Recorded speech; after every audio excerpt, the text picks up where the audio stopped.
അമൃതേശ്വര്यै നമഃ. ശ്രീ ലളിതാ സഹസ്രനാമത്തിൽ 998 നാമമാണ് ശ്രീശിവ എന്നുള്ളത്.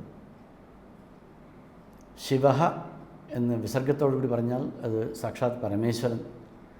ശിവ എന്ന് ദീർഘിപ്പിച്ച് പറഞ്ഞാൽ അത് പാർവതി. രാമ അകാരാന്ത പുല്ലിംഗമാണ്. അത് രാമനെ ഉദ്ദേശിക്കുന്നത്. രമ എന്ന് വെച്ചാൽ ദേവിയെ ഉദ്ദേശിക്കുന്നു. അപ്പോൾ ആകാരാന്തം ഉള്ളതൊക്കെ സ്ത്രീലിംഗമാണെന്ന്. സ്ത്രീലിംഗ ശബ്ദങ്ങളൊക്കെ ആകാരാന്തത്തിലാണ്, അകാരാന്തത്തിലില്ല. അങ്ങനെ പരമേശ്വരനും പരമേശ്വരിയും ഭിന്നമല്ല. എന്തൊക്കെ അർത്ഥങ്ങളാണോ ശിവന് കൊടുക്കുന്നത് അതൊക്കെ ദേവിക്കും നൽകണം. ശ്രീയോട് കൂടിയിട്ടുള്ള ശിവയാണ് ദേവി എന്നാണ് ഇതിൻ്റെ അർത്ഥം. ശ്രീശിവ എന്നുള്ള നാമം.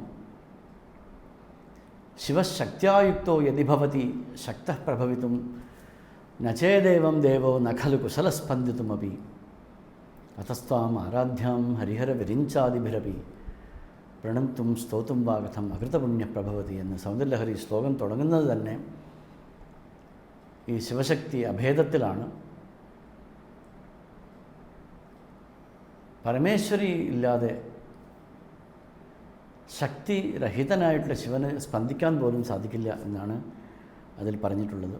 അതുകൊണ്ട് ശിവശക്തി അഭേദം, അതിനെയാണ് ഈ ഉപസംഹാരം, ഏകദേശം സഹസ്രനാമം തീരാറായി, ഇവിടെ പറയുന്നത്. ഏതൊക്കെ വാക്കുകളാണോ ശിവന് നമ്മൾ പറയുന്നത് അതെല്ലാം ദേവിക്കും അങ്ങനെ തന്നെ ഉണ്ടെന്നർത്ഥം. ആ അർത്ഥങ്ങളും ദേവിക്കുണ്ട്. വിഷ്ണു സഹസ്രനാമത്തിൽ 27ാമത്തെ നാമമാണ് ശിവ എന്നുള്ളത്. അത് പരബ്രഹ്മ തത്വത്തെയാണ് അത് പറയുന്നത്.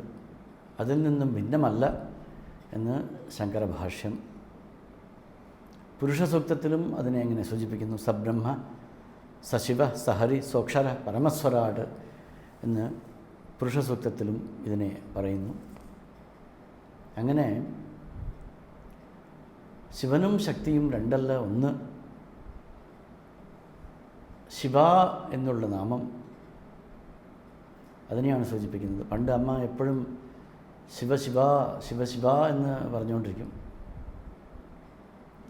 രണ്ടുപേരെയും കൂട്ടി ചേർത്ത് പറയുന്നതാണ്. അവർ രണ്ടുപേരും രണ്ടേ അല്ല എന്നുള്ള തത്വമാണ് ഈ നാമത്തിലൂടെ പറയപ്പെട്ടിട്ടുള്ളത്.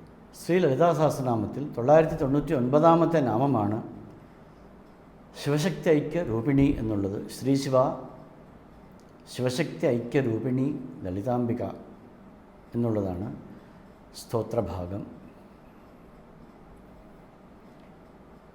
ശിവ എന്നുള്ളത് ശിവൻ്റെ മറ്റൊരു പര്യായമാണ്. അവർ രണ്ടുപേരും വിഭിന്നരല്ല എന്ന് പറയപ്പെട്ടു. ഇതിൻ്റെ ശിവ എന്നുള്ള നാമത്തിൽ പറഞ്ഞു.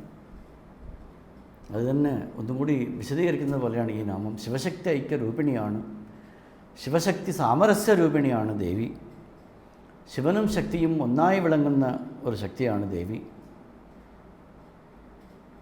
ഇങ്ങനെ ഒരു വിളക്കുണ്ട്, അതിൻ്റെ പ്രകാശവും ആ വിളക്കും തമ്മിൽ വേർപെടുത്താൻ സാധിക്കില്ല. അതുപോലെ ഓരോ വാക്കിനും ഒരു അർത്ഥമുണ്ട്. ആ അർത്ഥത്തെ ആ വാക്കിൽ നിന്ന് വേർപെടുത്താൻ സാധിക്കില്ല. ചന്ദ്രനുണ്ട്, അതിൻ്റെ കിരണങ്ങളുണ്ട്, അതിനെ രണ്ടിനെയും വേർപെടുത്താൻ സാധിക്കില്ല. ഇതില്ലാതെ അതില്ല. എള്ളും എണ്ണയും, എണ്ണ എള്ളിൻ്റെ ഉള്ളിൽ അഭിന്നമായിട്ട് ഇരിക്കുന്നു, അതിനെ വേർപെടുത്താൻ സാധിക്കില്ല. അരണിയും അഗ്നിയും, ആ മരം തിരിച്ചു കഴിഞ്ഞാൽ, കടഞ്ഞു കഴിഞ്ഞാൽ അത് അഗ്നി ഉണ്ടാകുന്നു, അത് അതിൽ അന്തർലീനമായി കിടക്കുന്നു. ആ ശക്തി പോലെയാണ് ദേവിയും ശിവനും. കാറ്റും ചലനവും, അതിനെ വേർപെടുത്താൻ സാധിക്കില്ല. യാതൊരു വ്യത്യാസവുമില്ല എന്ന് ഇങ്ങനത്തെ. അതുപോലെയാണ് ശിവശക്തി ഐക്യം. ശിവനില്ലാതെ ശക്തിയില്ല, ശക്തിയില്ലാതെ ശിവനില്ല. വസിഷ്ഠരാമായണം, സൗരസംഹിത, ഇതൊക്കെ വളരെ വിസ്തരിച്ച് ഇതിനെ വ്യാഖ്യാനിക്കുന്നുണ്ട്. ഭാസ്കർ രായരുടെ വ്യാഖ്യാനത്തിലും ഇത് വളരെ വിശദമായി ഉള്ള ഒരു ഭാഗമാണ്. പക്ഷേ താല്പര്യം ഈ പറഞ്ഞതാണ്. രണ്ടും ഒരേ അഭിപ്രായമാണ്. ബ്രഹ്മവും ബ്രഹ്മശക്തിയും ഭിന്നമല്ല, രണ്ടും ഒന്ന് തന്നെയാണ്. ഇത് കൂടാതെ അതില്ല, അതില്ലാതെ ഇതില്ല എന്നുള്ളത്. അങ്ങനെ അതുപോലെ ശിവൻ എന്നുള്ള പേരിന് ദേവിക്ക് ശിവ എന്ന പേര്. ഇങ്ങനെ 5 രീതിയിൽ സാമ്യം പറയും.